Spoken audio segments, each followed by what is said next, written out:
The views and opinions expressed on this program are not those of Norfolk State University or WNSB FM. Thank you for listening. It's Hampton Roads Voices on Hot 91. Do the holidays stress you out? If so, you're not alone. It's a hectic time of year for many people, and nothing about our usual daily life goes away. The holidays just add a layer of activities and responsibilities, and sometimes it's real and sometimes it's imagined. And that takes a lot of time, money, and emotional energy. Hi, everybody. I'm Benita Adams, and today on Hampton Roads Voices, we're talking about staying mentally and emotionally healthy during the holidays. What do you do to combat stress during the holidays? How do you manage? And what tips you can give to others to help everyone stay on track? We'll talk to guest experts. We'd love to hear from you next on Hampton Roads Voices on Hot 91. It's Hampton Roads Voices on Hot 91. Hi, everybody. I'm Benita Adams, and welcome to Hampton Roads Voices, where people speak life into their communities. We know the holiday season is right upon us, and we know that Christmas is coming very, very soon, the entire holiday season. And so sometimes we have to realize that the holidays can stress people out. Sometimes it is a hectic time, and because there's an added layer of activities and responsibilities on top of what we normally do, it can cause a lot of stress. And so today we're going to be talking about staying mentally and emotionally healthy during the holidays. What do you do to combat stress during this season? How do you manage? And what tips can you give others to stay on track? Today we have two in-studio guests, and then later on we'll have one guest join us by phone. But first of all, we have Ms. Latoya Edwards. She is a licensed clinical social worker and clinical hypnotherapist, and she is the owner of Latoya Edwards Psychotherapy and Counseling. Ms. Edwards, thank you for being here today. Thank you for having me. And we also have our in-studio guest, Dr. Bernard Curry. He is also a licensed clinical social worker, specialist in Norfolk at in-home clinical and casework services. Dr. Curry, thank you for being here. Thanks for having me. Okay, so let's start off by laying a foundation, as I call it. And I will start with you, Ms. Edwards. Tell us what you do, and specifically in terms of a hypnotherapist. Well, like I said, I'm a licensed clinical social worker and a hypnotherapist. And hypnotherapy is just another way. I look at therapy as a holistic approach. So everyone doesn't necessarily need medication. So hypnotherapy, we go into the subconscious mind. And I'm able to get into, if you're having any anxiety, whether that be test anxiety, insomnia, hypnobirth, if you're going to have a natural birth. And I basically teach you and train you. I also do video recordings as well and voice recordings, so that way you can listen to these things at night, and then you are then in control. So it's kind of subconsciously talking to yourself so that you're allowed in control and in power. So it's pretty cool. That sounds really cool. And Dr. Curry, tell us a little bit about your practice, what you do. I have owned and operated a community mental health agency, behavioral health agency in Norfolk for over 25 years. October was our 25th year. Excellent.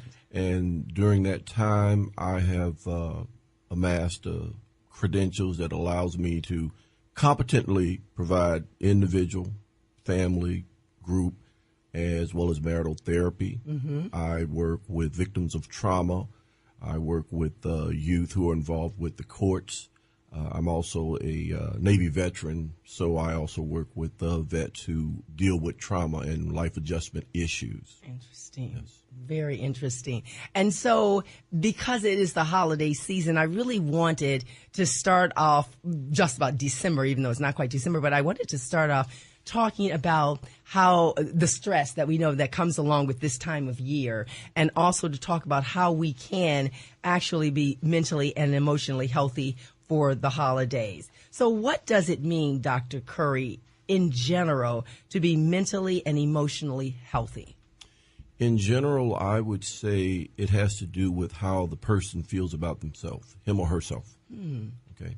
And once you address that, you're looking at self-esteem, because self-esteem really is how the person feels about him or herself. And we want people to feel good about themselves, but also be able to recognize when they're not feeling good about themselves and why, and if necessary, seek assistance. Very interesting. And I want to make sure that I give that number out is 757 823-9110. Call in. And again, we know this is somewhat of a sensitive topic. And if you choose to say anonymous, that is fine. But what do you do to combat stress? What are you doing during this holiday season to stay mentally and emotionally healthy? How do you manage it? And are there any tips that you have used to help others? Give us a call, 757-823-9110. So, Ms. Edwards, Dr. Curry says, okay, when a person feels good about themselves, that means that they are mentally and emotionally healthy. What perhaps happens to cause a person not to be in that state, not to feel good about themselves, not to have that mindset that they need? Okay. Well, like he was talking about, he discussed how, when you're feeling mentally and emotionally well. But I sometimes feel like around the holidays is a trigger because, holiday seasons, being around friends and family or dysfunctional, toxic families can cause your anxieties to be on high. We have those family members that will trigger us. We have just kind of, when you're at a place in your life where you feel that life isn't where it's supposed to be, so you're more anxious now, you're having a hard time sleeping, or finances, that can also kind of get you in a different downward spiral too. If your finances aren't where it needs to be, and here comes the holidays, you have to figure out, how am I going to purchase these gifts for my children or loved ones when I'm trying to stretch money out for rent? So Right. those two can level up that depression and those anxieties even more. So where do I know this is a broad question, but Dr. Curry, where do our expectations about the holidays come from? Is it because of our childhood? Is it because what we see in media and advertising? Is it because we look across the street and our neighbors seem to have lots and lots of fun and their home is decorated? Where do these expectations come from?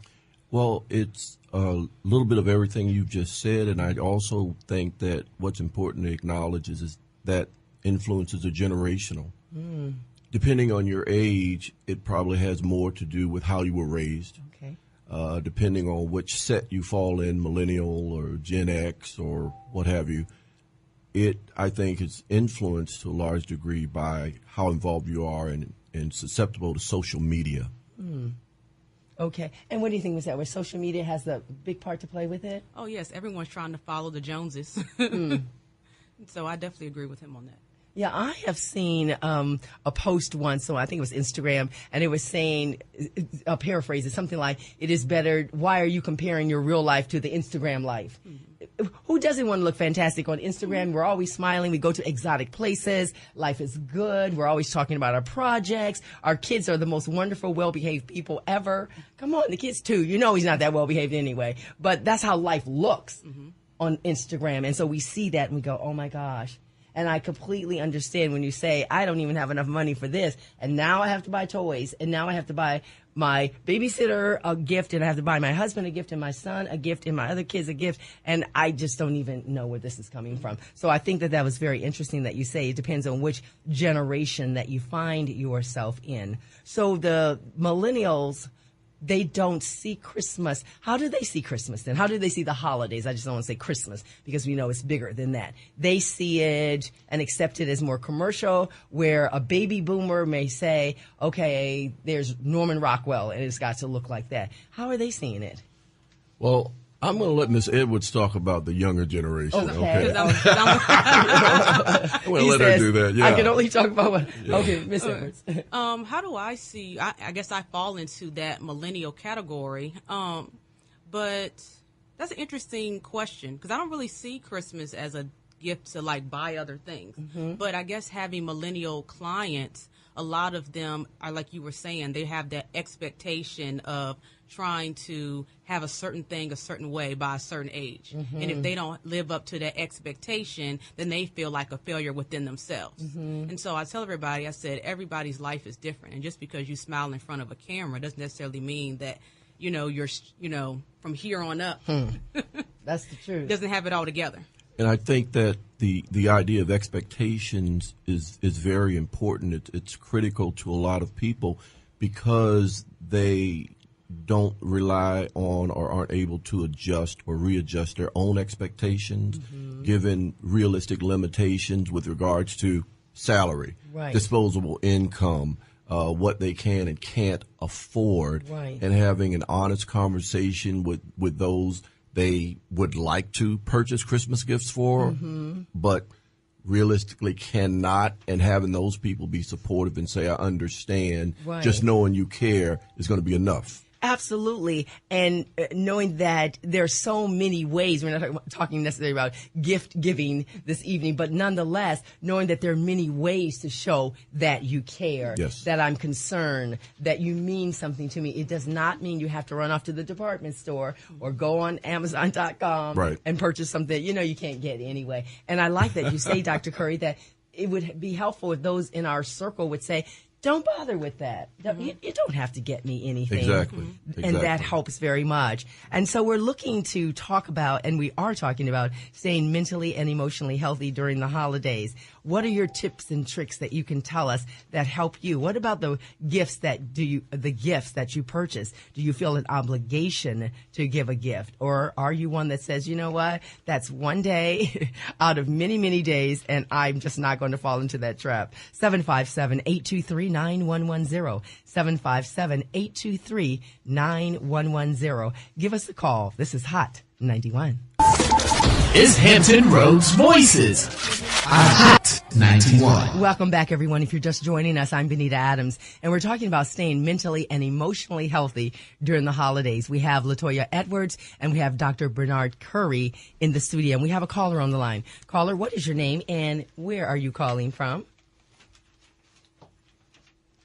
Hello, caller, what is your name if you choose to give your name, and where are you calling from? Yes, my name is Miss Kay from Chesapeake.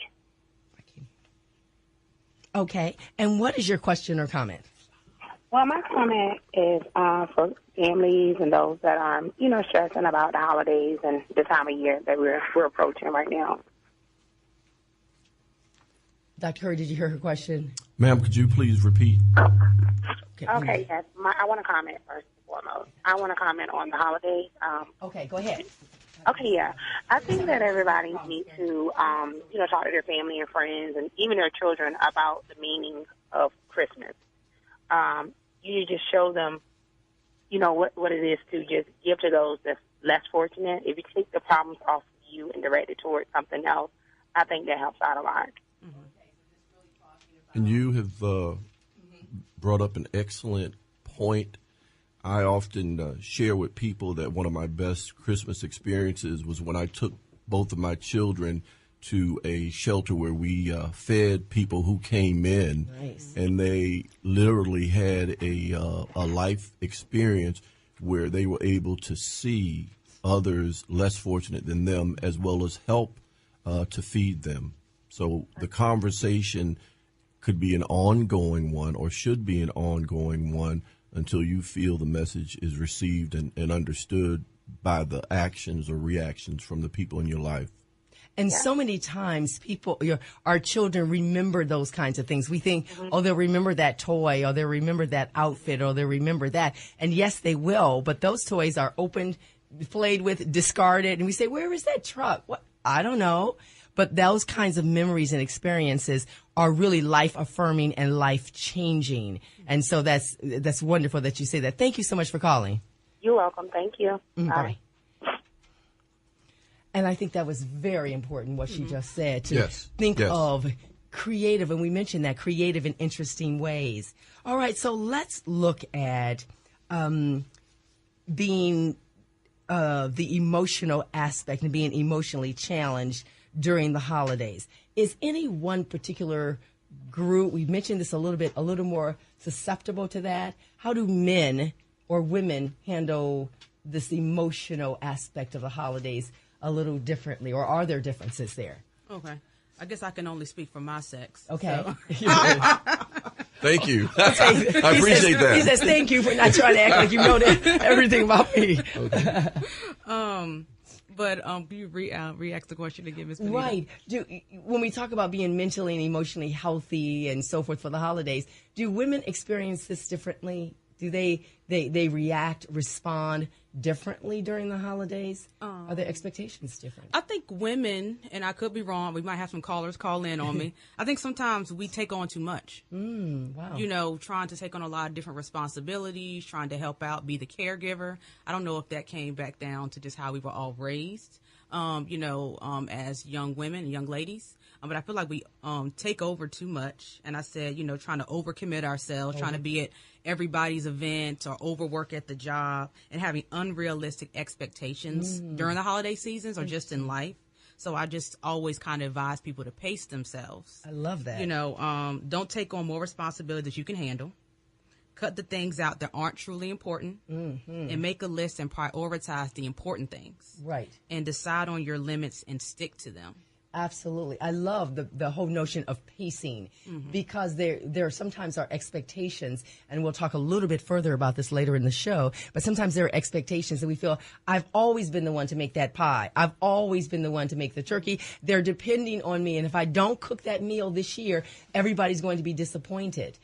Maybe, maybe not, but if they are disappointed, they might get over it. Yeah. They absolutely might get over it. Let some people share the responsibilities. It doesn't always have to be you, and no one's going to think of you as a terrible person. That's true. Because you didn't make the turkey this year. Because you did not make the turkey this year. And sometimes I think around the holidays, if you weren't involved and engaged in a person's life on the 24th, just because you do it on the 25th, it's not going to endear you to that person. And then the 26th, you're on forgot anyway. And so so that one day, and I get it. I love the holidays myself, but it is so important.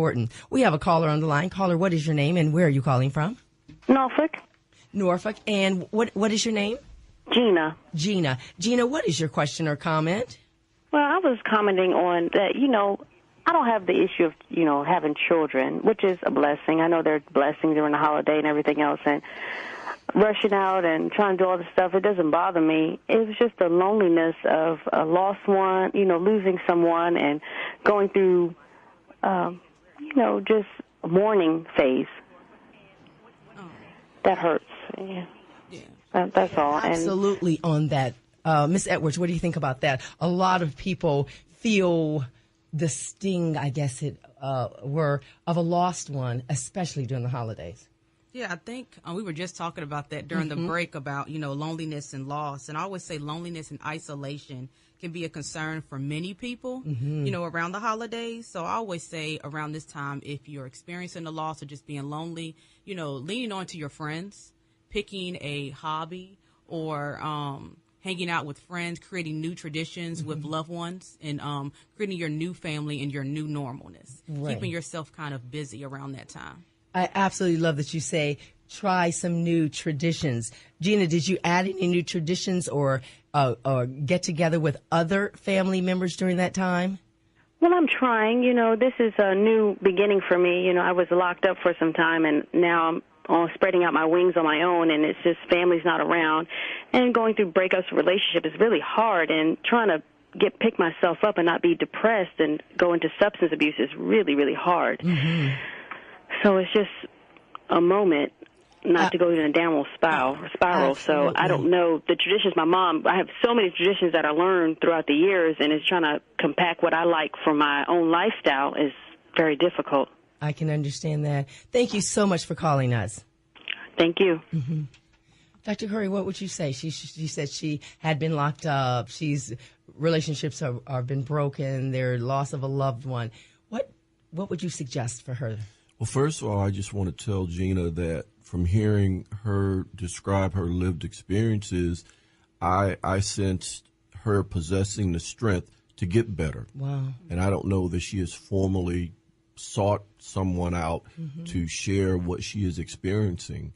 I also want to just always remind everyone that when you're feeling the way Gina has described herself feeling, you need to surround yourself with positive people. Right. You have to reach out to at least one person that you think you can trust and not feel bad. And if you feel bad, don't blame yourself, because it creates a downward spiral that we want to avoid. Absolutely.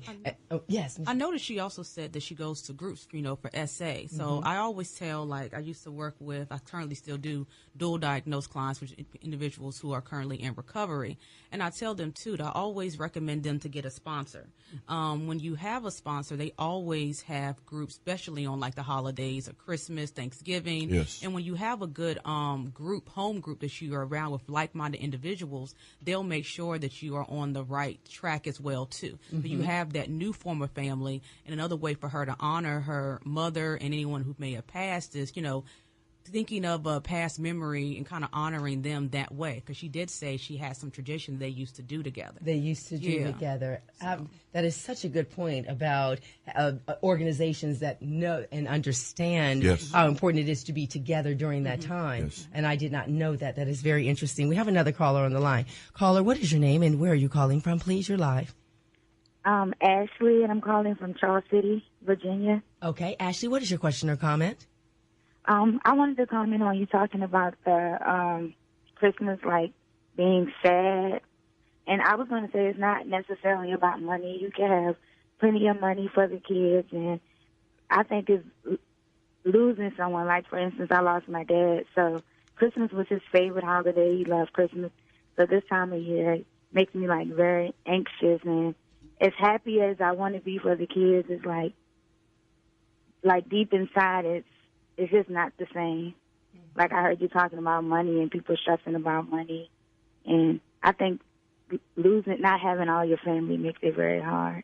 Right. Can I ask you a question, Ashley? Ashley, Miss Edwards is going to ask you a question. Huh? My question to you would be, I know you said you lost your father, but what are some things that you can do to remember your father and bring that to with your children? Well, I play his favorite Christmas songs. Every year we play his favorite Christmas song, and we wear a shirt with his picture on it. But it's just the whole December, it just doesn't feel the same. Like, and he loved Christmas music, soulful Christmas music. So whenever I hear the Temptations or anything, it kind of makes me sad. Ashley, this is Dr. Curry, and what I would want to tell you is that you experiencing what you do is normal and will continue around certain holidays, birthdays, anniversaries. The thing is to not let it incapacitate you or place you in a frame of mind where you're not able to be there for your children and or for yourself or anyone else who relies on you. Finally, I would just simply say to you, sounds like you had a great relationship with your dad, really loved him. What would he want you to do? What would he want you to do? Okay? Mm-hmm. Still be happy and still love Christmas, still love the holidays like he did. And then that's how you honor him and you draw from the memories by knowing you're doing something he would want you to do. So think about that. Ashley, thank you so much for your call. And we wish you much just joy as much as you can have during the holiday season. Thank you so much for calling. Thank you and Merry Christmas. Let me give you that number one more time. You're getting ready to go to a break, 757-823-9110. We're talking about staying mentally and emotionally healthy during the holidays. And as you've heard from some of our callers, it can be challenging. But again, we want you to call in with your tips and with your comments, 757-823-9110. This is Hot 91. Is Hampton Roads Voices. Hot 91. If you're just joining us, I'm Benita Adams, and we're talking about staying mentally and emotionally healthy during the holidays. We have with us LaToya Edwards, and we have Dr. Bernard Curry. Both are licensed clinical social workers. Now, Dr. Curry and Ms. Edwards, we just heard from Ashley, and of course we know that in terms of the holidays, we can't really talk about this topic if we don't address loss, isolation, loneliness, and losing loved ones. And so Ashley was saying that she had lost her, I believe, dad. I think she said she lost her father. Yes, absolutely. And it was very difficult for her, and as it of course will be. But Dr. Curry, when we were on break, you were talking about the parameters of loss in terms of how long ago had you lost that person, by what means. Talk a little bit about that, because that really gives some clarity for us. What I was saying is that when we have people who have experienced loss and we are looking to help them and or understand the timing of the loss, how long ago it was, the relationship to the person that they lost, a family member versus a friend, father versus a cousin or mother versus a sibling versus a friend. And unfortunately, in this day and age, the manner of the loss, because then that creates a duality of anger at how we lost a person and while simultaneously grieving the loss of the person. And these are things to be considered, because there is such a thing as survivor's guilt, and there's also the ongoing questions of what you could or could have done differently. Absolutely. Yeah. And I think that is very important, especially in the Black Lives Matter movement and the things that we've seen in terms and heard of police brutality and those kinds of things. Yes, if your young African-American male child was shot down in the street and his body was left, you would have anger, and you would, exactly as you said, you would be grieving, but you would be angry at the same time. Yes. And so that is such an important point. 757-823-9110. Give us a call. Let us know what you're doing to stay mentally and emotionally healthy during the holidays. What do you do? How do you honor a loved one's memory? What are you looking for? Any tips that you can help? Are you teaching your children anything different? Do you have any different techniques or traditions? 757-823-9110. Now, Ms. Edwards, let's talk a little bit more about the loneliness and the isolation. Tell us what that is a bit, and why does that happen during the holidays? I think because it's so like the movies and things like that we see every day, they put an emphasis on family.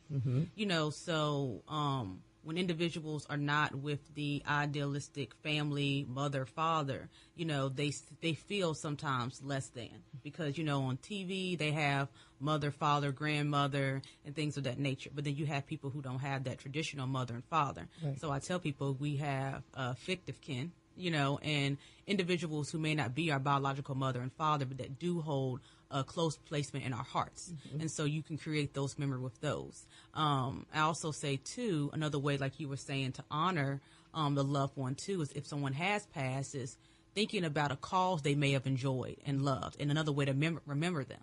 Because grief is always going to be ongoing. Right. I think we always hear people all the time to say, pray it away, or replace it with something new. And you don't want to forget that individual, but you just want to continue to honor them and acknowledge that they did make an impact in your life, whether it's good or bad. Okay, very good. Those are great tips. We have a caller on the line. Caller, what is your name? You're live on the air. And what is your question or comment? My comment is for everyone that has experienced loss during this time and they're grieving. I understand that they were, they had a loss or whatnot, but sometimes you just have to celebrate the life of the person versus grieve. I understand you have to grieve, but just celebrate the things that makes the other person that passed away happy. Do things like the other woman said, play music, or besides feeling sad, try to find the happiness in it.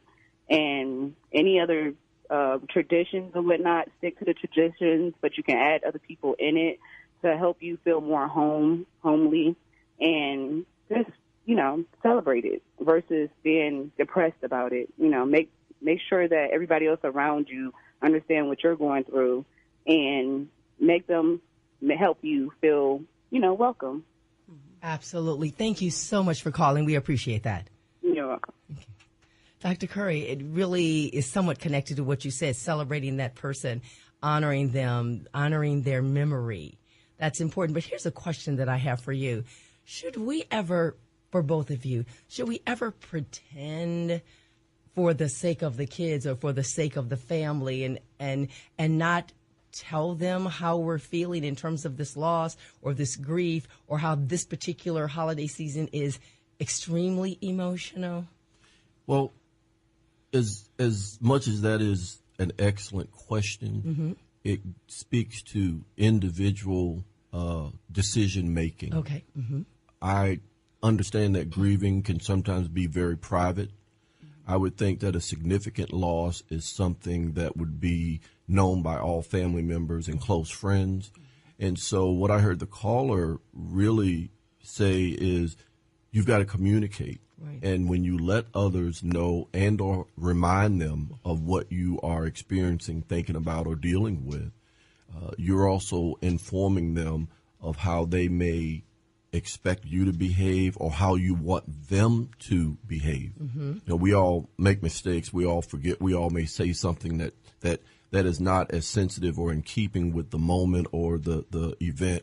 But communication is very important. It is very important. So we should let them know how we're feeling so that we can manage the expectations of those who are going to be around. And not allow their expectations to become a source of stress or further depress. us. Absolutely. Absolutely. Ms. Edwards. I agree with them too. And if you feel that you might need help, or if you feel that a family member is struggling, ask them, how can you help them? Because sometimes an individual might be going through something and all they want is somebody to say, hey, are you okay? Right. So just if you know someone's lost someone, and say, hey, I'm just checking in on you. I've had friends who've lost, loved ones that I'll call every holiday. I have their parents' birthdays locked in my phone and say, hey, I'm just calling to check on you because I know this is going to be a difficult day. Absolutely. Yes. And I find that so important because sometimes even though you hear people say, well, I didn't know what to say, so I didn't say anything. Sure. Just say I'm thinking about you, if nothing else. Yes. If that alone lets that person know that there's someone out there who understands and they and can probably know and feel what I'm feeling, that matters very much. So I like that a lot. That's very important. Give us a call. We are here talking about staying mentally and emotionally healthy during the holidays. What are your techniques and tools that you use during the holidays? How do you manage? Are you creating new traditions? Have you gone through a loss, and how are you celebrating that person? Give us a call, 757-823-9110. Now, Ms. Edwards, you mentioned something, and then we'll take a break, and that is you say that people watch these movies about here's grandma, here's grandpa, here's the big old turkey, here's mom, here's dad, the Tyler Perry kind of movie, that kind of thing. Would you suggest something as practical as not simply just saying, I just can't watch that?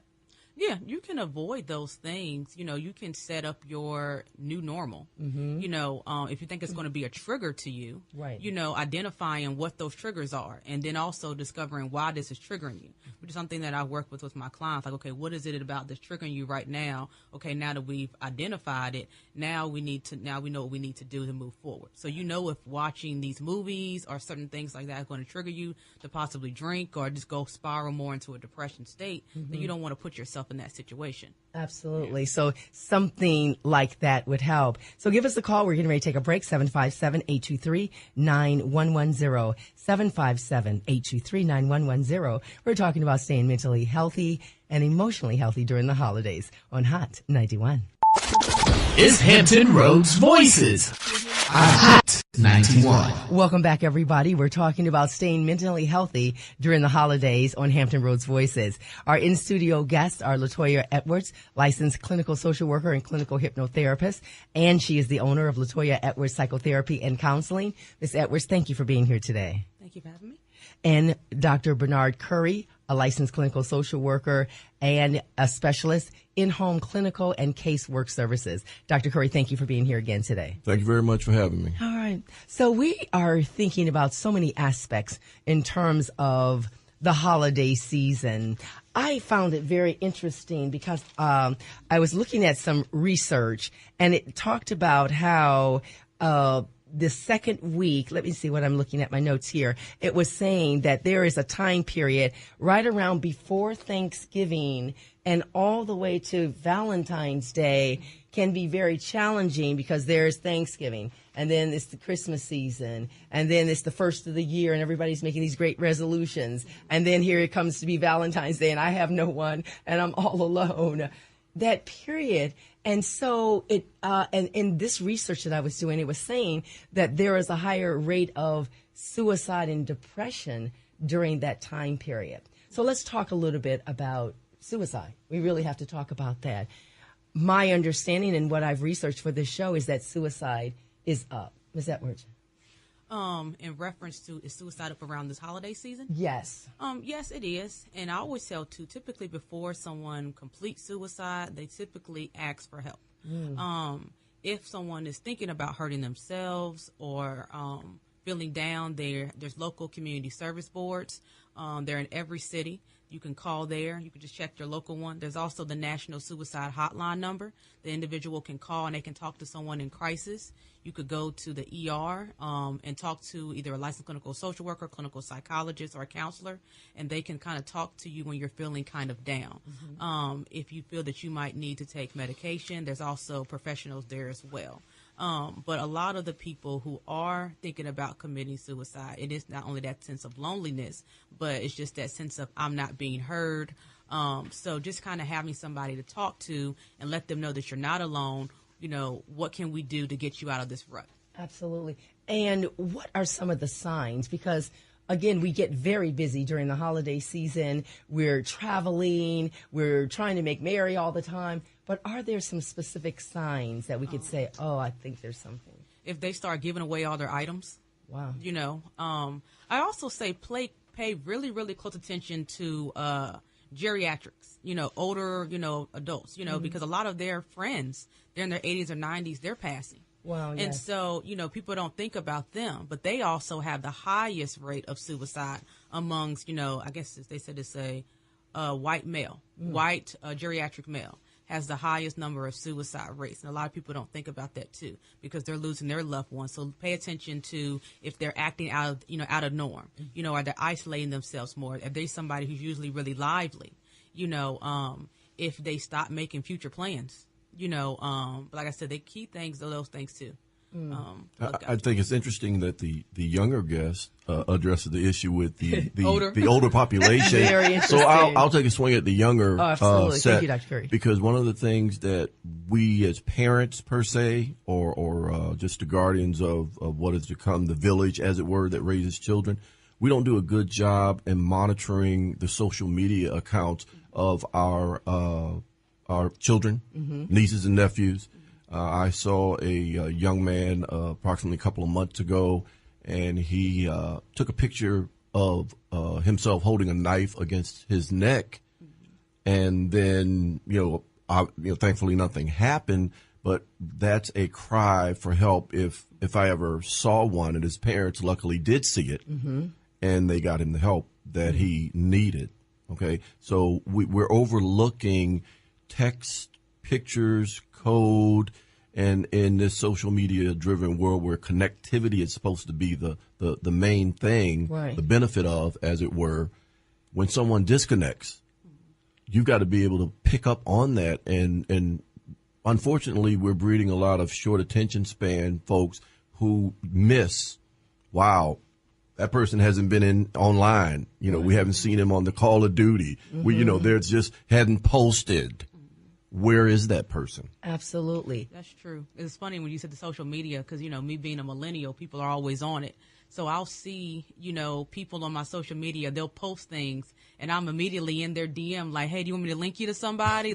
How can I assist you? There you go. You know, because I don't want anything to happen. I don't want you to think that you're alone. You know, these feelings that you're feeling, you know, it's a natural feeling to experience, but I don't want it to be where you feel that, you know, you have to go to the extreme to take your life. Yeah. So before that happens, let me link you to some people. And so I agree with you on that. Yeah. Unfortunately, what happens is after someone has successfully committed suicide, there is a review of almost invariably any social media accounts to Absolutely. See what was there, what was missed. And so, again, I just, as a public service announcement, parents, look at what your kids are doing in social media, and even as adults, what's going on, what's happening. I'm increasingly seeing a lot of young people who have relationship issues because of who they're following and who they like and don't like and what they're posting and those kinds of things. So it's the social media is sort of creating and generating some issues of their own that heretofore we hadn't really had as mental health professionals to deal with. Right. But what about that parent, guardian, family member that says, well, I don't want to invade their privacy, and should I go in their room or should I check their post? Maybe that parent may say, but they're a young adult, and that's well. Let me jump in here because I see my young colleague. Right, let me jump right in there. Okay, go ahead. First of all, when you're at home, parents have to establish the level or degree of privacy that they will allow their children. Okay, and unfortunately, my house, my rules. You really don't want to wrestle with your conscience and or question of ethics and allocation of privacy after a tragedy. So would you rather be that parent that checks and is sure, or that parent who never checked and forever blames themselves for not checking. Okay. What are you thinking? I always laugh because I always said, what privacy when you're under the age of 18 and you're living at home? You know, I remember when I was in college, my mother would send me my mail and said, you got mail after she opened it. I'm like, what does it say? Oh, I don't know. You opened it. So, so I always tell parents, this is a good time to be overly involved, to see what's going on with your child, because you'll see the signs were then right in front of your face and you were just trying to avoid them, or you were saying, I don't want to step onto their toes. So you definitely want to check those things out, especially with cyberbullying going around too. Yeah. Right. And I think that's such an important point, too, even though we're not really talking about bullying, but that's a factor. Yeah. Because in so much of the conversation about bullying, it was years and years ago, they bullied you at school, and then they went to their home, and then you went to your home, and you didn't have to hear it until you went back to school, but you carry it with you. It's in school. It's on your phone, and you get home. It's on your tablet. Then it's on your laptop, and it's a constant barrage of these negative comments and so forth. So... very important. So you say your house, your rules, okay. But get back to the just basic communication. I think that parents and guardians need to be comfortable in broaching every subject and any subject in a respectful way with their children. I've experienced where some children acted out to get the attention of their parents, and some parents are not always good in assessing the level of maturity as well as intelligence of their children with regard to being able to handle the pressures that have come with being technologically savvy and social media connected. Right. And right before we go to our break, it is important. I've heard sometimes people, baby boomers, Gen Xers, but mostly baby boomers, say, well, I don't know how that Facebook stuff works. Or I don't know. It's like an excuse. I just don't know. What is that thing called? Insta something? You better know what it's called. You, please don't act like you're some other alternate universe or something. So please stay up with that, because it's very important. 757-823-9110. We're talking about staying mentally and emotionally healthy during the holidays. This is Hot 91. Is Hampton Roads Voices. Hot 91.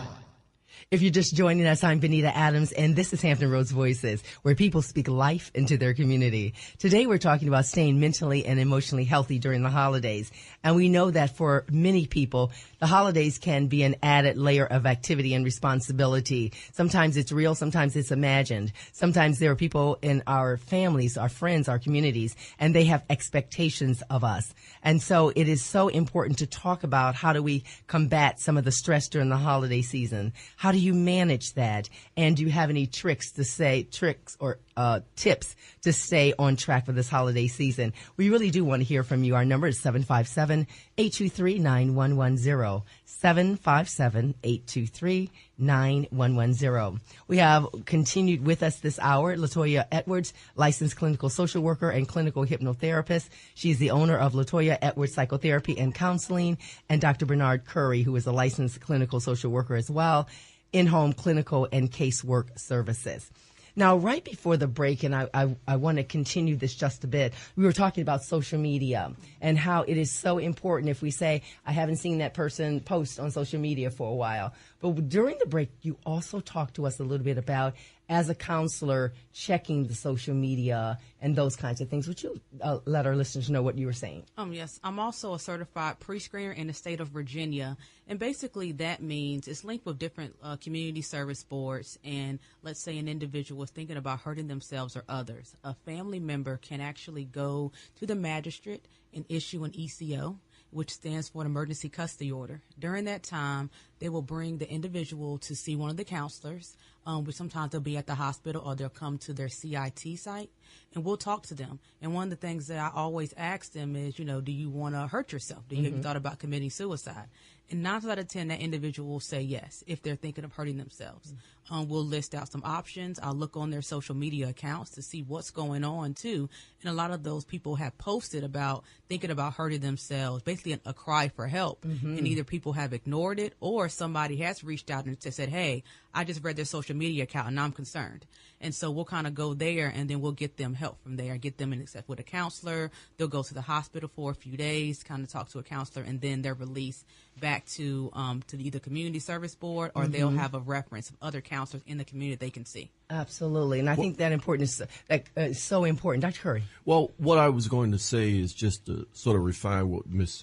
Edwards has provided us, because being in business over 25 years, I've specifically looked at being able to provide affordable services to people who 80 to 90% of my clients have Medicaid. And not only just Medicaid, but any of the other insurances. We do what Ms. Edwards has recommended, and we certainly should, but let's be prepared when someone in the step says, well, doesn't meet criteria for admission. Okay. And it's frustrating. And all you can do is continue to cry for help. And if one person says no, then you try to find someone else that will say yes until you actually get the help that you or your children need. And a person can also, even if you take out the ECO, you can actually go to a hospital and be voluntarily admitted. So let's say you go to Kentsville Behavioral, a parent can, admit their child there if they're saying they need assistance or help. Or if you go to Virginia Beach Psych, I don't work for any people. I'm just giving them free plugs. Oh, my goodness. Okay, you can go to any of these places, these hospitals in the area, and say, hey, I'm going through something, and you can get a voluntarily admit there, too. So sometimes with the criteria for it to be TDO, which is temporary detainment order, means they are a threat to themselves or others. So if they don't fit that criteria, you can then do the crisis counseling with them, but and linking them to other services in the community. But the individual, they can go on their own and be admitted. And I think a lot of people think that they have to go the route of the ECO or to be TDO'd, but it's only a TDO is just to have that initial talk, or if you think the individual may not want to go on their own. Yes. So that's the main thing, too. But that is true about the not meeting criteria. And the distinguishing factor being adults versus children whose parents or guardians will bring them to seek help. Right. Yeah. So online, where would a person find that information in terms of, I'm looking for a counselor? You had mentioned Psychology Today, some other places. They can go on Psychology Today. There's another website called Therapy for Black Girls, and also Therapy for Black Men. And you can list it up. Each one is listed by state, and you can also do zip code. Let's say you go on Psychology Today and you're looking specifically for a African-American female who does EMDR, takes Medicaid, and lives within 5 miles from you. You can be that specific with what you want. So I really, really like that in that search engine for people, because you can find what you need. Or if you can do something as general as depression, anxiety, and all of the therapists in that area who fit that criteria, can help. And they also have a place it's called Open Path. And that's affordable for individuals who don't make a lot of money, and their fees will be as low as $25 a session. And some therapists also do some pro bono work as well too. And I'm listed on the Psychology Today as well. Exactly. And the plug that I want to give is to my beautiful daughter, Natasha Curry, who works for me. Oh, okay. She is a licensed clinical social worker. She's a qualified bilingual staff, because we at my practice are seeing an increase in the number of referrals for Spanish-speaking clients as well. Very interesting. My son, Dimitri Curry, who is wrapping up a master's degree at ODU in clinical mental health counseling. And I received, as well as Ms. Edwards, I believe, my MSW here at Norfolk State University. So shout out for the School of Social Work. Spartans. Excellent. And so I wanted you to elaborate on that a little bit, because sometimes still in the African-American community, there's still a stigma. Yes. It can be a stigma, as you said, just pray it away. Just go to Jesus. Right. And I believe that. That's nice. But sometimes you need professional help. Right. Sure. You need someone that can take you beyond that. And sometimes our family members, if they don't understand that, this is quite important, that we need more, then that might cause that person to be hesitant to reach out. And so that's why I wanted you to let them know where they could find help. I think that's why, since I guess I'm millennial, I've been utilizing, the social media, to my advantage. So I've created like a Instagram account, Therapy with Nick. I've created on Facebook as well too, where I'm talking about different mental illnesses. Every month I'll hit on different things and I'll talk about it and I'll share it, because I know within the African American community there is that stigma of, what stays in our house stays in our house. Yes. And yes. so just trying to open that up as well to let people know that, hey, you don't have to keep all this inside. You can talk to somebody that looks like you. There's therapists out here like, Dr. Curry and I, just to name a few, that can help you. Mm-hmm. And so I kind of like to be forums like this because it's letting people know that, your pain is real. You're not alone in this, and we're here to help. That's right. And yes. I love it that you say somebody that can look just like you. Mm-hmm. And perhaps if that will get you in the door and start a conversation, that is what we're looking for. Absolutely. So let me give our numbers out one more time. We are here talking about staying mentally and emotionally healthy during the holidays. 757-823-9110. 757-823-9110. Are there any particular questions that you might have for our experts? What type of stress perhaps do you encounter during the holiday season? And most importantly, how do you manage it? Go ahead and give us a call, 757-823-9110. This is Hot 91. It's Hampton Roads Voices. Hot 91. Welcome back, everybody. This is Hampton Roads Voices. And we are talking about staying mentally and emotionally healthy during the holiday season. Now, as I was, Dr. Curry and Ms. Edwards, as I was looking at some research about this topic, it gave some tips in terms of some things to think about. And I'd like you to elaborate on this a little bit. And there's just a few of them. It says, be grateful, do random acts of kindness, give yourself permission to let things go. I think, Ms. Edwards, you talked about that just a little bit. Reach out to others in need, stick to your budget, and think about everything in moderation. Mm-hmm. And I think those things are very important. Where do people get off track just a little bit with some of these? How do they get off track with that? How do they get off track with what you were stating? Right. Does that go back to expectations that they have for themselves, that others have for them? If I may. Yes, absolutely, This time of year lends itself to a degree of euphoria wherein people are swept up in the season, and the season becomes the reason. And in a sort of crowd or group think that captures you and carries you along until when you find yourself with too much month at the end of your money. Mm-hmm. And then reality hits you in the face. Yes. Yeah. That can happen. Absolutely. You spend, and then when that January credit card bill comes, and then the electricity bill comes because it's cold. Exactly. All of that can hit you at one time. Absolutely. I think also, depending on who you associate with, if they don't know in advance, if they're not aware and or supportive, then you can find yourself either being someplace in a crowded room and unhappy, and then thereby affecting other person's ability to enjoy and be happy, or you self-isolate, which I don't think we want you doing this time of year, right, when you're not feeling the best about yourself. Okay, but any season involving holidays over an extended period of time before Thanksgiving through New Year's Eve, you're just going to at some point get caught up in what's going on. Absolutely. And if you're a parent, you may find yourself feeling, I have to do this for the kids, instead of depending on the children's age and ability to understand, them understanding, hey, Mom can't smile all the time, but she'll do her best. She'll do her best. Yes. And Mom can't give you everything that you want or you see on social media or hear that your friends, they are getting these things. Mom can't do that. Exactly. I just can't do it. I can give you something, but I can't give you everything. That's true. Absolutely. So these factors matter very much. So talk a little bit about, and you had mentioned this too, about moderation. Let's talk a bit about moderation, because I think that can temper sometimes what a person's expectation is. Not trying to overdo, not trying to do too much. Gotcha. So like basically not overindulging, essentially, pacing yourself. Yes, pacing yourself. Coming up with a proper plan. I always say my favorite line, I call it the 7 Ps.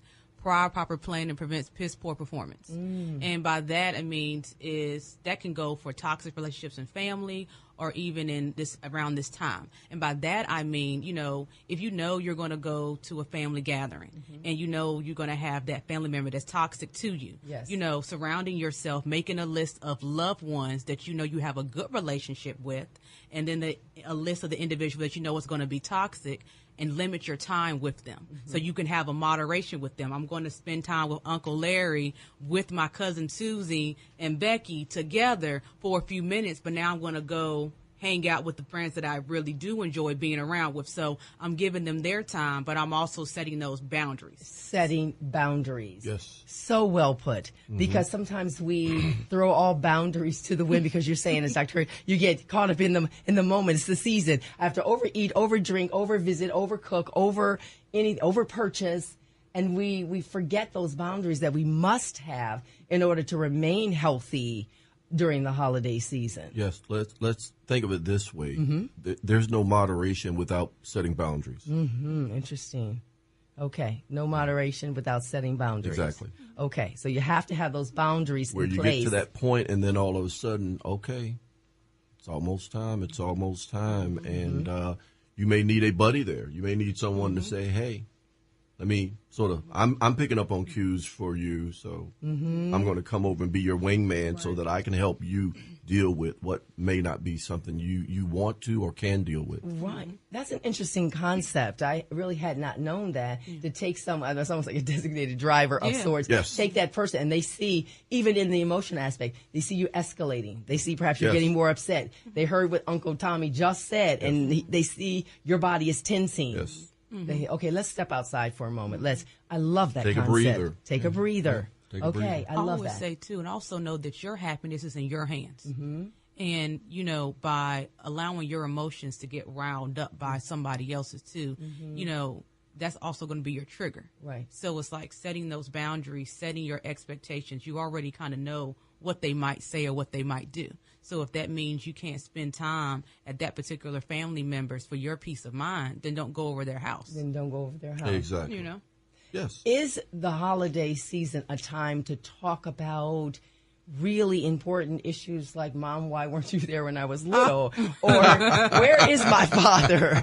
I have never met him. Wow. Is this the time to bring up such things, or do we just want to, they say don't talk about politics or something at the dinner table? What about that? I'm going to let Miss Edwards go first. Okay, Ms. Edwards, you go first on that one. Well, according to all the holiday movies, they do. Right? That's true. But something that I do, I tell everybody I'm not your mama's therapist. So I got this idea from another colleague of mine, but I do dysfunctional bingo with my clients around the holidays.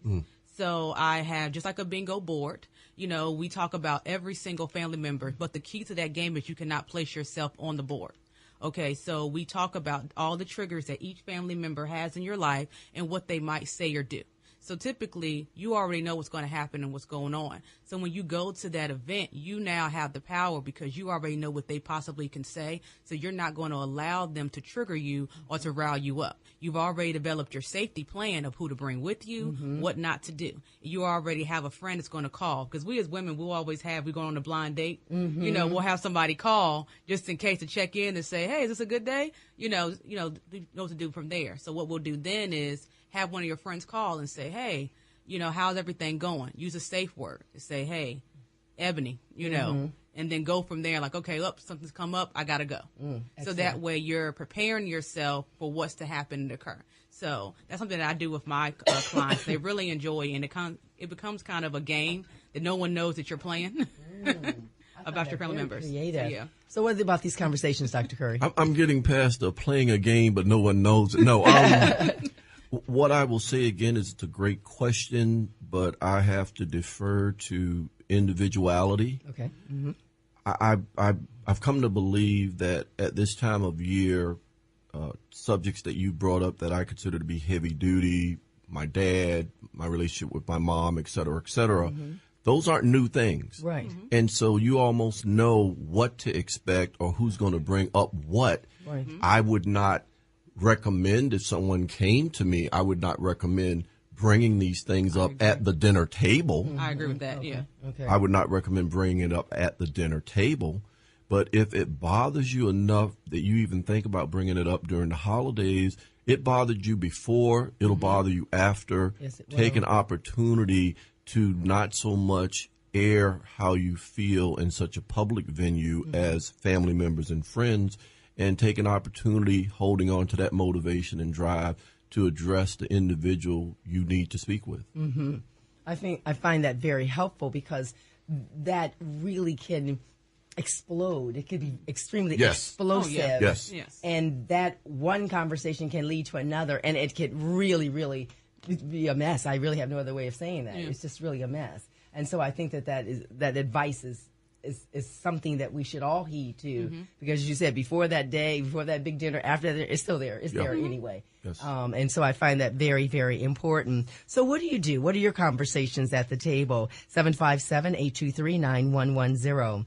What do you do in terms of managing stress and staying during the holidays and staying mentally and emotionally healthy during the holidays? Give us a call, 757-823-9110. Also something that I think we elaborated on, and then we'll go straight to a break, and that is, and even in the information that I was reading, and Dr. Curry, I think you alluded to this as well, and that is knowing that Uncle Tommy has always acted this way. Yes. And just because it's 2018, he's not going to change. Right. Because he always does that. Yes. And it doesn't, I'm not saying that in terms of people can't change and grow and progress. But you know that Uncle Tommy has not changed, grown, and progressed. So don't say, well, this year he's not going to say it. This year he's not going to do that.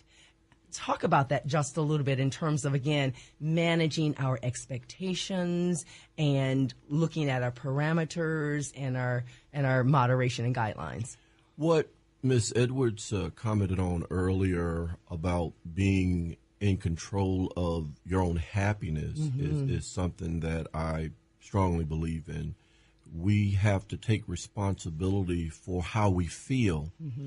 And to the extent that you encounter a repeat situation over even a couple of years, you at some point want to realize that there's something that you and I and everyone can do, and that is change the way you think and learn to change the way you think.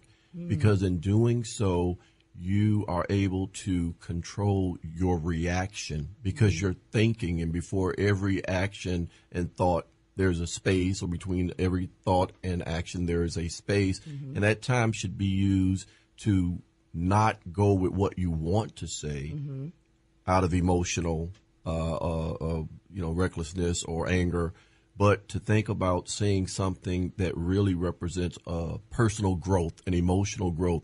You always say that, I've always let it get to me. I'm not going to let it get to me this time. I'm past that. And sometimes you're successful with that, and and sometimes you're not successful. That particular day, it just wasn't the day. Exactly. Yeah. Yes. So. But you've got to have a mantra, and I believe that. And one is believe in yourself. Don't give up into toxic thoughts, and take control of how you feel. But more importantly, how you let other people make you feel. How you make how you let other people make you feel. Yes. Because sometimes if we don't own that ourselves, she made me say that. Yes. She made me do that. She always does that. Those kinds of things. You have to take responsibility for your own actions, your own reactions, your own happiness. I think that is such an important point for us to think about. So give us a call. What are you thinking about in terms of staying mentally and emotionally healthy? 757-823-9110. 757-823-9110. This is Hot 91. Is Hampton Roads Voices. Hot 91. I'm Benita Adams, and welcome back to Hampton Roads Voices. We're talking about the holiday season, and very specifically, we're talking about staying mentally and emotionally healthy during this holiday season. Now, we know that it can be stressful for many people. There's the money aspect, there's the family aspect, there's the loneliness aspect sometimes. We understand that the statistics talk about depression, they talk about suicide. Perhaps you've lost a loved one, or perhaps you have just created new traditions, and you're moving into something new and something very different during this holiday season. We want to hear from you. Our number is 757-823-9110. 757-823-9110. Tell us how you stay emotionally and mentally healthy during the holiday season.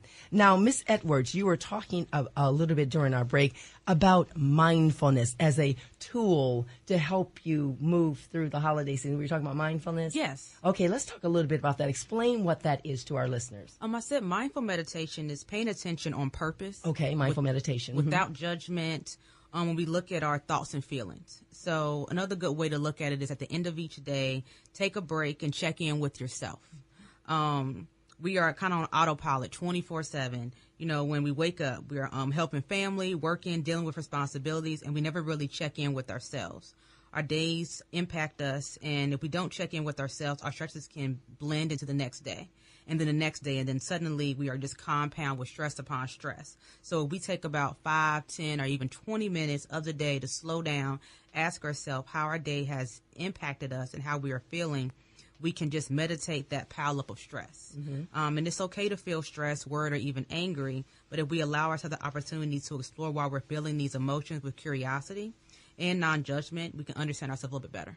So taking some time just for us. Yes. We were talking at the beginning of the first hour, and I asked the question in terms of how do women perhaps look at staying mentally healthy different than men. And that's when you were telling us in terms of sometimes women, we want to do so much. We want to do so much. And so I find that extremely compelling, what you just said, to say, yes, I still have to take care of my children and my husband. I have to go to work. I have to cook the turkey, but I need some time for me because I cannot give, as they say, from an empty vessel, as it were. So do you find that in terms of your clientele and the people that you speak to, that they understand this concept or they find it challenging in order to say, I just need some time for myself? I think it's very challenging for both men and women, you know, to sit down and really reflect when you're constantly on the go. I always say the best time to meditate is like first thing in the morning before anybody wakes up. You know, I'm a meditator at like 5 in the morning because I'm just a early bird, but I know I'm not going to get any calls. Nothing's going on. It's just my me time. Right. I might take that time to kind of journal about what my goal is. I might have a happy word or phrase that I want to say, and I might reflect at the end of the day if I was able to achieve some of those goals and kind of go from there. So it's just kind of turning a negative into a positive. It's kind of always doing those positive, simple, small reflections and saying that you're doing something well, despite everything else around you that you might feel may be chaotic. Have you found at all, Dr. Curry, the people that you are interacting with, perhaps your clients, that they are understanding how important it is to take some time for themselves, or no? I think that the challenge is always not so much to know you need time for yourself, but to make time for yourself. I'm a big advocate of wellness as well. And the idea that you could meditate to some people may imply a formalized thought or way of learning, whereas a quiet time where you can reflect on how you're feeling and why you're feeling the way you do, and also understand that we all have limitations, and the sense of a lack of control contributes to a lot of the stress and ultimately a degree of depression, especially this time of year. But every day, taking time for yourself is important. I tell everyone, especially the parents and the moms mostly, because let's as far as for me, I have to acknowledge that a lot of the parent-child problems I see are black single moms raising young black males. Wow. And I always tell them, if you don't take care of yourself, you can't take care of anyone else. You absolutely cannot take care of anyone else. And I think that is so important. And we cannot negate that this overlaps with what's going on in our broader society, because we are a product of, or we are a part of our own community and some of the issues. And so it is important to realize that there are many single moms out there. And during this time of year, perhaps they may feel an extra stress on them. Again, we want this big happy family, but maybe that's not our life. And so I find that very important that you said that. Self-care is important, male or female, anyone. We could even teach our children to take time and care for and about themselves. Otherwise, they may be susceptible to negative thinking that becomes toxic. Now, can you expound on that just a little bit? Because we have so many parents who listen to our show. Any few tips that you could say, this is how you teach your child about self-care? Well, I find that very let's interesting. start with a parent and or parents who pay attention to and come to know their children. Okay.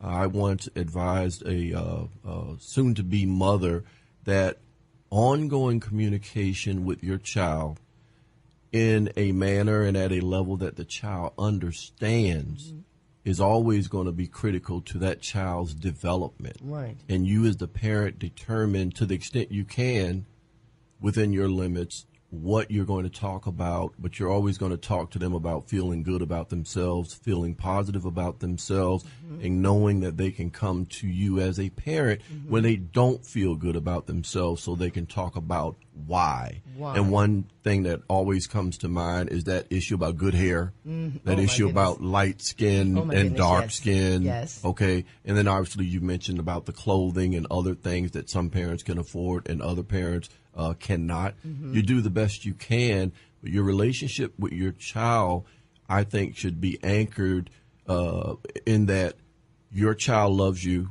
may seek your praise, and your child's going to be bothered by disappointing you, and they always want to be able to talk to you. You as a parent are always going to want your child to know, regardless of what you do, always come to me, and I will love you and help you as best I can. I think that's wonderful to know that and to be present for your children. Yes. Now, because of holiday season, we talked about all the way to the beginning of the year, we know that people start setting goals. And we understand that that sometimes can cause them not to be as focused mentally and emotionally. You had mentioned something about year-end goals or references of that. Talk about that just a little bit. I mean, I kind of wrote some stuff down. I said as the year kind of comes to a close, many of us kind of reflect on what has changed or stayed the same. Right. And I said we kind of take stock on things that are going well or that you have done well, and we always look at what we don't have. We forget to be grateful for what we do have. So I wanted you to kind of give yourself credit, look to the future, and don't set these New Year's resolutions as they put unnecessary pressure on you. If you want to just take a resolution to change something, start today. Don't wait 3 weeks from now to say, I'm going to start it. Excellent. I think that is excellent because if we wait until January, it's March actually by the time. Exactly. It really Right. is March. Yes. And we go, oh, it's March. I'll wait till spring is over and then I'll wait till fall. And then we're back to Christmas And then we're season. back. It's the holiday season. You know, I'll start that again next year. Yeah. So I think that is so important because that can put undue stress on us. Undue. I've got to do this. I've got to do that. I've got to do that because everybody else is doing that. And so I find that to be very, very important and helpful. Yes. I think what we want to acknowledge to be healthy emotionally and mentally or psychologically is when we do an inventory of ourselves and we are able to acknowledge that we have limitations. Yes. Not limitations in the way that we're less than, but limitations in which we acknowledge it, and those are some things we may or may not want to work on. You know, God didn't make no mistakes with me. Every freckle on my face is where it's supposed to be.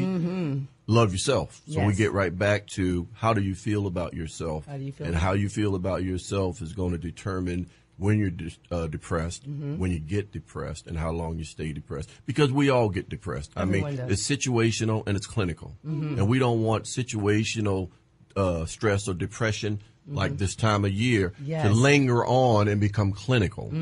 Absolutely. To linger on. Absolutely. So I think that is so important in terms of what we're saying. So what are you doing? What are your tips? What do you do to stay mentally and emotionally healthy? Give us a call. Our number is 757-823-9110. This is Hot 91. Is Hampton Roads Voices on Hot 91. Welcome back, everybody. I'm Benita Adams, and we've been talking about on Hampton Roads Voices today, staying mentally and emotionally healthy during the holidays. LaToya Edwards, a licensed clinical social worker and clinical hypnotherapist, and the owner of LaToya Edwards Psychotherapy and Consulting, has joined us here in the studio. And we have Dr. Bernard Curry, a licensed clinical social worker with in-home clinical and casework services. Now, we have talked about a lot of different things in terms of how to prepare, how to stay healthy, and what to look for. But one thing that I was looking at and reading online, and we've alluded to this, but I want to talk just a little bit more about that. And it says, don't be afraid to ask for help. Let's talk a little bit more about that. Ms. Edwards, help, I guess, in many areas, but give us some tips on that. Like we were talking about a little bit earlier, like I said, there's so many different places that you can contact, if you're seeking help. You can go on Psychology Today. Like I said, therapy for black girls, therapy for black men. There's the ER. There's also different crisis lines. Myself or Dr. Curry, we're taking clients, so. Yes. There's different ways you can contact someone to talk to. But, like I said, if you're in a crisis, you need to talk to someone in the middle of the night. Like I said, there's emergency services, the local community services. You can call them, and they have crisis people who will talk to them. So it's okay to say, hey, I'm struggling, I'm going through something. You may not necessarily want to hurt yourself, but you're going through a rough patch, and you can talk to a counselor or a therapist who can help you get over that hurdle or hump. Okay. And also, even if it's something as simple as asking for help with the activity, or even on a smaller level, asking for help and saying, can you do this? Can you watch the kids while I'm shopping? Can you? Because sometimes even in a lot of small things put together, it can feel overwhelming. Oh my gosh, I got to get the kids, and they still have to go to soccer, and then I still have to go to work, and then I have to get up and I still have to do the shopping, and then so all of those things can add so much stress to our lives. Creating your version of a village, and telling the people around you to say, hey, I need a little extra help. Can I lean on you for assistance? Absolutely. So, yes. Can you come by and just watch the kids for a half an hour while I run out to the store? That in itself would be extremely helpful. So Dr. Curry, asking for help. Why sometimes don't people ask for help when they really need it? Is it pride? Is it assuming that maybe someone does not necessarily want to help them? I would hate to think that it is the latter, but I'm sure that's a part of it. Pride also is an issue. And I'd like to think that we don't give our fellow man or woman enough credit for being willing to help. As I listen to you talk about the list of activities that one may assign oneself to get completed by a certain time frame, we go back and say, if we don't do that, have we failed? Are we a failure? Is there something wrong with us that we couldn't get it done? And it starts with a realistic, again, inventory of what our abilities are. So when people don't, as we know it, ask for help, I think a lot of times we've just missed them asking for help, or we've not been attentive enough to miss something and say, wow. You know what, let me reach out because I know this person and they're not going to ask for help. That is very interesting. So knowing that person and saying, I know you have a lot on your plate. Let me help you. Yes. Absolutely, let me help you. And I find that such an important point.